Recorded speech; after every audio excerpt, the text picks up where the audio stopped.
السلام علیکم ورحمۃ اللہ وبرکاتہ۔ محترم سامعین و ناظرین، آج کل ہمارے ملک میں ایک آئی فلو نامی وبا بڑی تیزی سے پھیل رہی ہے۔ یہ وبا آنکھوں کو متاثر کرتی ہے اور اس وبا سے متاثرہ شخص کی آنکھیں سرخ ہو جاتی ہیں، آنکھوں سے پانی بہنے لگتا ہے اور آنکھوں کو تکلیف ہوتی ہے۔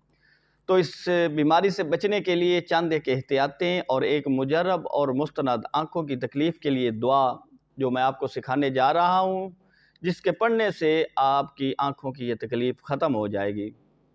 تو پہلے چند ایک احتیاطیں کہ متاثرہ شخص جس کو یہ آنکھوں کی بیماری ہے اس کو چاہیے کہ وہ آنکھوں پر کالا چشمہ لگائے اور دوسروں کی آنکھوں میں دیکھنے سے گریز کرے، کیونکہ اس طرح آنکھوں میں دیکھنے سے یہ بیماری سامنے والے شخص میں منتقل ہو سکتی ہے۔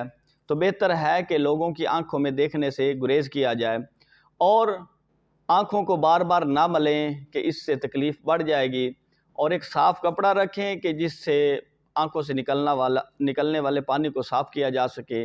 گندا کپڑا نہ رکھیں، گندے کپڑے سے بچیں، کیونکہ گندا کپڑا استعمال کرنے سے جراثیم پھیلیں گے۔ تو بہتر ہے کہ ایک صاف کپڑا رکھیں جس سے اپنی آنکھوں کو صاف کریں اور ان کا علاج کسی ماہر آنکھوں والے ڈاکٹر سے کروائیں۔ گھریلو ٹوٹکا استعمال نہ کریں کہ گھریلو ٹوٹکے سے آنکھوں کو بینائی کو مسئلہ بن سکتا ہے۔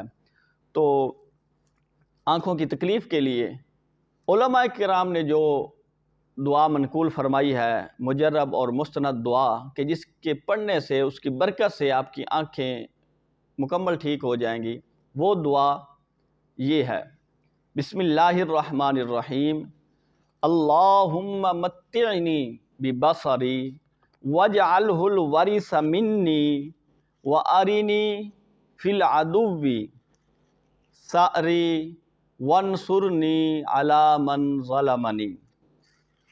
محترم سامعین و ناظرین، اس دعا کو پڑھنے سے، بار بار پڑھنے سے، اس دعا کی برکت سے انشاءاللہ عز و جل اللہ رب العزت آپ کی آنکھوں کو شفا عطا فرمائے گا اور یہ بیماری ہمیشہ کے لیے ختم ہو جائے گی۔ واللہ عالم ورسولہ عالم۔